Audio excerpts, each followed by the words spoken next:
Me avergüenzo y lo siento profundamente. No puedo expresar adecuadamente cómo lamento lo que he hecho. Sabía lo que estaba haciendo. He dejado un legado de vergüenza a mi familia y a mis nietos. Ellos no sabían nada hasta que se los confesé. Es algo con lo que cargaré el resto de mi vida. Y lo siento, dijo Bernard Bernie Madoff en un susurro tan bajo que el juez Denny Chin tuvo que pedirle que hablara más fuerte. Eran poco más de las 10 de la mañana del jueves 12 de marzo de 2009, cuando Madoff le dijo al juez que iba a confesar. Había llegado 3 horas antes al Tribunal Federal de Manhattan, enfundado en un traje gris oscuro, con una corbata verde Nilo con pintas oscuras. Estaba sin esposas, pero debajo de la camisa blanca se podía vislumbrar la estructura de un chaleco antibalas. No era una precaución vana. Mucha gente odiaba a ese hombre de 71 años. Financista admirado hasta sus más de 40 años de carrera, se derrumbaron en un instante. Lo habían denunciado sus propios hijos apenas 4 meses antes, cuando les confesó sus estafas en una cena familiar, aunque la caída de su imperio ya era para entonces la crónica de una muerte anunciada.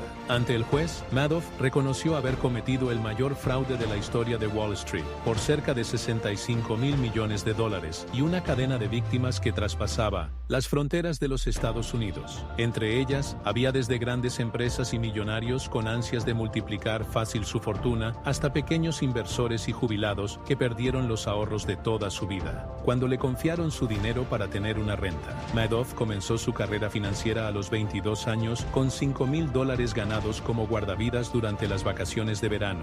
Con eso, y algo de ayuda de su suegro, el padre de Ruth, su novia de la adolescencia, en 1960 creó su primera compañía, Bernard L. Madoff Investment Securities. Desde el comienzo, la firma de Madoff ofreció lo que buscan la mayoría de los inversores: bajo riesgo y altos rendimientos, algo demasiado bueno para ser verdad. Los inversores, sin embargo, no tuvieron en cuenta que ninguna otra empresa de inversión podía igualar o acercarse a los rendimientos que ofrecía el joven agente de bolsa. En general, las inversiones funcionan de acuerdo con una escala. Los rendimientos más altos generan un riesgo mayor. Sin embargo, tanto en años positivos como negativos, las inversiones realizadas por la empresa de Madoff siempre devolvieron a sus clientes entre un 12% y un 13%, una tasa alta y siempre constante. La estrategia financiera de Madoff fue algo más que un esquema piramidal, más conocido como esquema Ponzi por Charles Ponzi, que fue el creador del primer plan de este tipo en la década de 1920. Este esquema se basaba en la venta de inversiones que generaban beneficios, pero en realidad se pagaban con los fondos aportados por nuevos inversores. El dinero aportado por los inversores no se invierte en nada, y los beneficios se pagan con el aporte de nuevos inversores. Como muchos no retiran las ganancias que les corresponden, el esquema funciona. Solo se viene abajo si muchos de los inversores quieren retirar el dinero a la vez. A Ponzi lo descubrieron en apenas un año. En cambio, Madoff pudo mantener a flote esta maniobra, que incluso superó investigaciones de Nasdaq frenadas por el propio Bernie durante más de 40 años, hasta que la recesión económica de 2008 generó una corrida de inversores y no tuvo los fondos para pagarles. Los pedidos de retiros sumaron $7,000 millones, pero Madoff solo tenía 300 millones para responder. La lista de víctimas de Madoff incluía a la fundación benéfica del director de cine Steven Spielberg, Wunder Kinder, a varios bancos estadounidenses y extranjeros. También afectó a millonarios europeos, pero también maestros de escuela, agricultores, mecánicos y jubilados.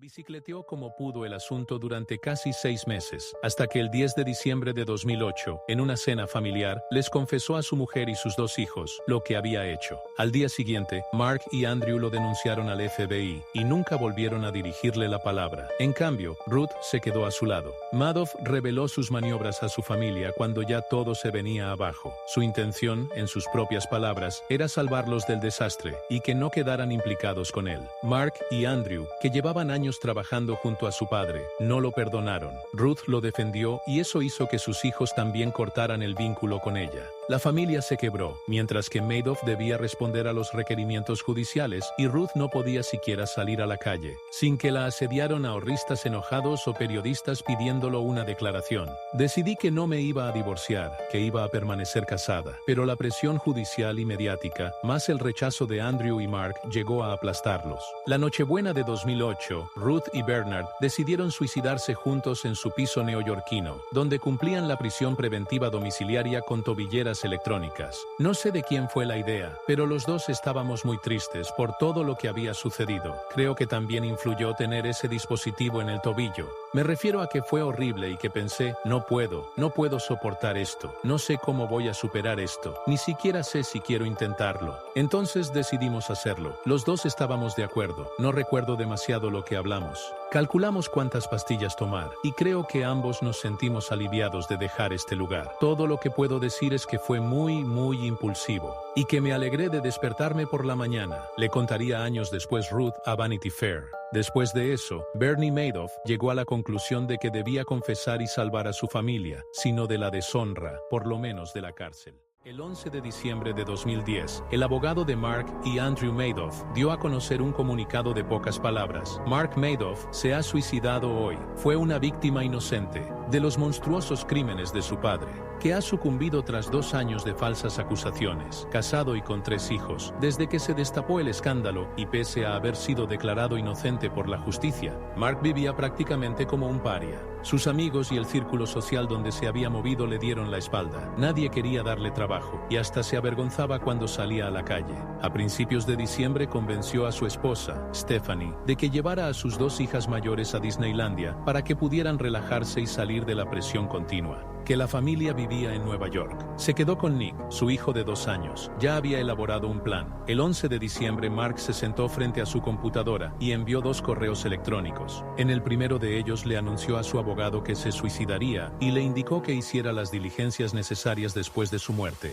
El segundo correo fue para Stephanie. Le dijo que la amaba a ella y a sus hijos, pero que ya no toleraba más. Y lo más importante, que dejaría abierta la puerta del piso y que enviara a alguien a recoger a Nick, que estaba durmiendo en su habitación. Cuando terminó de enviar los mensajes, se ahorcó con la correa del perro. Aunque el juez autorizó a Bernard para que pudiera asistir al velorio de su hijo, Stephanie le hizo saber que no quería que se presentara, porque no lo dejaría entrar. La muerte de su hermano mayor fue devastadora para Andrew, que estaba por entonces bajo tratamiento por un cáncer que se mantenía bastante controlado. Su estado de salud se agravó sin remedio. Aún así, tuvo fuerzas para escribir un libro, Verdad y Consecuencias. En su presentación dijo que no había manera de justificar el daño que causó su padre a tanta gente, y que en lo personal no podía perdonarlo.